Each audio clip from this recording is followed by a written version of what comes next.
Okay. ఇప్పుడైతే మనం flow control అనే కాన్సెప్ట్ గురించి చూద్దాం పైథాన్‌లో. ఈ ఫ్లో కంట్రోల్ అనేది ఏం చెప్తుందంటే, నా ఫ్లో అనేది ఏ ఆర్డర్‌లో ఎగ్జిక్యూట్ అవుతుంది. పైథాన్ అనేది వన్స్ ప్రోగ్రామ్ రాసి రన్ చేశాక, ఏ ఆర్డర్‌లో నా ప్రోగ్రామ్ అనేది ఎగ్జిక్యూట్ అవుతుంది అనేది ఈ కంట్రోల్ ఫ్లో అనేది చెప్తుంది. ఈ కంట్రోల్ ఫ్లోలో నాకు 3 టైప్స్ ఆఫ్ స్టేట్మెంట్స్ ఉంటాయి. ఒకటేంటంటే కండిషనల్ స్టేట్మెంట్స్. ఈ కండిషనల్ స్టేట్మెంట్స్ ఏం చెప్తాయి? ఈ కండిషనల్ స్టేట్మెంట్స్ ఏం చెప్తాయంటే, మనం ఒక కండిషన్ బేస్ చేసుకొని ఎయిదర్ ఈ బ్లాక్ ఎగ్జిక్యూట్ అవ్వు, లేపోతే ఇఫ్ ఇఫ్‌లో మనం ఒక కండిషన్ చెప్తాం. ఆ కండిషన్ గనక ట్రూ అయితే ఇఫ్‌లో ఉండే బ్లాక్ అనేది ఎగ్జిక్యూట్ అవుతుంది. ఒకవేళ ఇఫ్‌లో ఉండే కండిషన్ ఫాల్స్ అయిందనుకోండి, ఆ కేస్‌లో నాకు ఎల్స్ ఇఫ్ అనే బ్లాక్‌లోకెళ్తుంది. ఎల్స్ ఇఫ్ అనే బ్లాక్ ఉంటే అందులోకెళ్ళి అందులో కండిషన్ చెక్ చేసుకుంటుంది.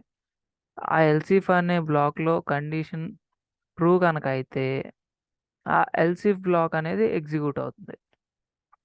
ఇఫ్ ఇన్ కేస్ నాకు చాలా ఎల్స్ ఇఫ్ బ్లాక్స్ ఉంటే అన్ని ఎల్స్ ఇఫ్ బ్లాక్స్‌లో కండిషన్ చెక్ చేసుకొని ఫస్ట్ ఏదన్నా ఒక ఎల్స్ ఇఫ్ బ్లాక్‌లో కండిషన్ అనేది ట్రూ అయిందనుకోండి, ఆ ఎల్స్ ఇఫ్ బ్లాక్ అనేది ఎగ్జిక్యూట్ అవుతుంది. అండ్ అంతటితోటి ఇఫ్ ఎల్స్ స్టేట్మెంట్స్ దాటి బయటకొచ్చేస్తుంది. ఇన్ కేస్ నాకు ఇఫ్ బ్లాక్ ఎగ్జిక్యూట్ కాలేదు అండ్ దాని కింద ఉన్న మిగతా ఎల్స్ ఇఫ్ బ్లాక్స్ ఎగ్జిక్యూట్ కాలేదు. లాస్ట్‌లో ఉండే ఎల్స్ అనే కండిషన్‌లోకెళ్తుంది. ఆ ఎల్స్ అనే కండిషన్‌లో నాకేమవుతుంది? అందులో ఉండే బ్లాక్ మాత్రమే ఎగ్జిక్యూట్ అవుతుంది. అలా మనం కండిషన్ బేస్ చేసుకొని 3 టైప్స్ ఆఫ్ స్టేట్మెంట్స్ రాసుకోవచ్చు. ఓన్లీ ఇఫ్ పెట్టి రాస్తే ఇఫ్ కండిషనల్ స్టేట్మెంట్ అంటారు. ఇఫ్‌తో పాటు ఎల్స్ కూడా పెట్టి రాసుకోవచ్చండి స్టేట్మెంట్స్. వాటిల్ని ఇఫ్ ఎల్స్ కండిషన్ స్టేట్మెంట్స్ అంటారు. లేదు నాకు మధ్యలో ఇంకొన్ని ఇఫ్స్ కావాలి. ఇంకొన్ని కండిషన్స్ చెక్ చేసుకోవాలి అన్నప్పుడు నాకేంటంటే ఎల్స్ ఇఫ్ లాడర్‌కొస్తాం. ఆ ఎల్స్ ఇఫ్ లాడర్‌లో ఏముంటుందంటే ఇఫ్ బ్లాక్ ఉంటుంది. ఎల్స్ బ్లాక్ గూడా ఉంటుంది. కాతే మధ్యలో ఏంటంటే ఎల్ఇఫ్ అనే బ్లాక్స్ ఎక్కువుంటాయి. మనకెన్ని రిక్వైర్ అయితే అన్ని పెట్టుకుంటాం. ఎలిఫ్ అనే బ్లాక్స్. ఇలా కండిషనల్ స్టేట్మెంట్స్ ఉంటాయి. నెక్స్ట్ కంట్రోల్ ఫ్లో స్టేట్మెంట్స్‌లో కండిషనల్ స్టేట్మెంట్స్ ఉంటాయి. అండ్ ఇటరేటివ్ స్టేట్మెంట్స్ ఉంటాయి.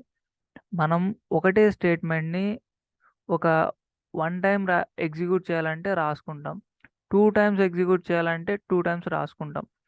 మల్టిపుల్ లైన్స్ ఉన్నాయనుకోండి, ఓకే. 2 టైమ్స్ కష్టపడి రాస్తాం.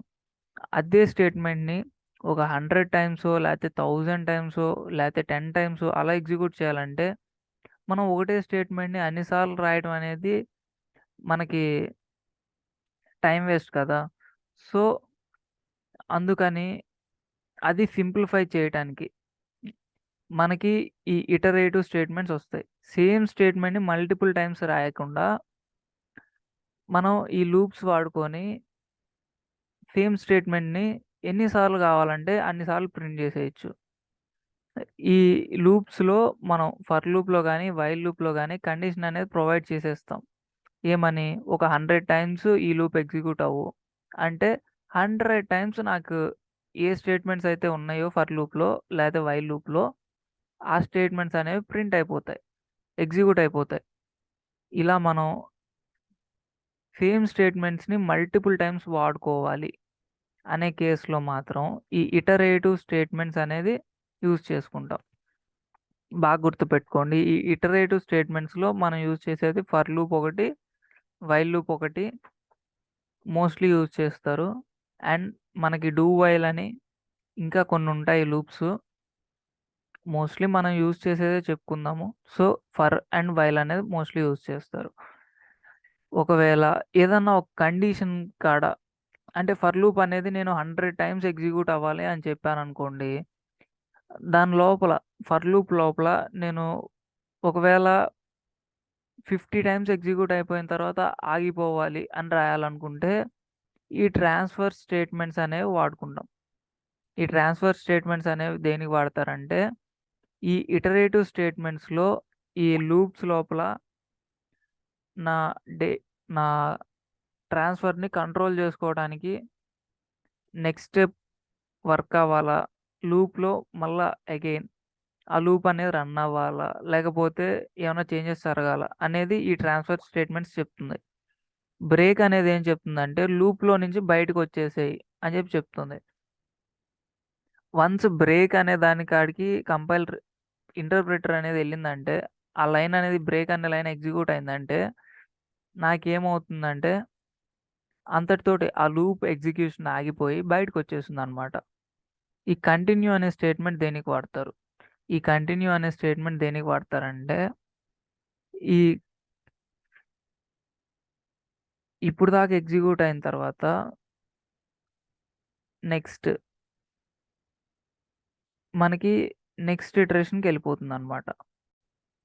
ఈ కంటిన్యూ అనేది ఎప్పుడు వాడతామంటే కరెంట్ రన్నింగ్ అయ్యే ఇటరేషన్లో అంటే ఫర్ లూప్ కానీ వైల్ లూప్ కానీ వాడినప్పుడు ఏంటంటే ఇటరేషన్ 1, ఇటరేషన్ 2, ఇటరేషన్ 3 అట్లా ఎన్ని ఇటరేషన్స్ పెట్టుకుంటే అన్ని ఇటరేషన్స్ రన్ అవుతాయి కదా. ఆ ఇటరేషన్స్లో ఆ కరెంట్ ఇటరేషన్ కాడ కాకుండా నెక్స్ట్ ఇటరేషన్కి వెళ్ళిపోతుంది. ఫోర్స్గా ఈ కంటిన్యూ అనేది నెక్స్ట్ ఇటరేషన్కి జంప్ చేసేస్తుంది. నెక్స్ట్ ఇటరేషన్ మళ్ళీ స్టార్ట్ అయ్యి రన్ అవుతుంది ఈ కంటిన్యూ వల్ల.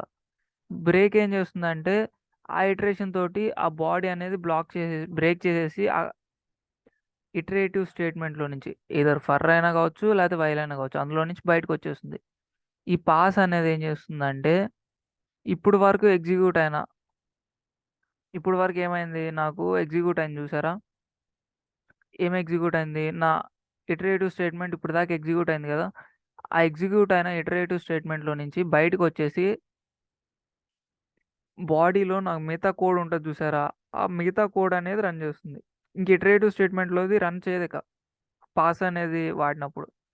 అందులో నుంచి ఆ ఇటరేటివ్ స్టేట్మెంట్లో నుంచి పాస్ అయిపోయి బయటకు వచ్చేసి మిగతా బాడీలో ఏదైతే కోడ్ ఉందో ఆ మిగతా కోడ్ అనేది ఎగ్జిక్యూట్ చేస్తుంది. ఇది మనకి బ్రేక్, కంటిన్యూ, పాస్ గురించి. మీకైతే నెక్స్ట్ వీడియోలో అంటే నెక్స్ట్ వచ్చే వీడియోస్లో మీకు ఇది ఇది ప్రాక్టికల్గా ఎగ్జిక్యూట్ చేసి చూపిస్తాను. ఇప్పుడైతే జస్ట్ థియరీ చెప్తున్నాను రిగార్డింగ్ కంట్రోల్ ఫ్లో స్టేట్మెంట్స్ గురించి. మనకి 3 టైప్స్ ఉంటాయి control flow statements: conditional statements, iterative statements.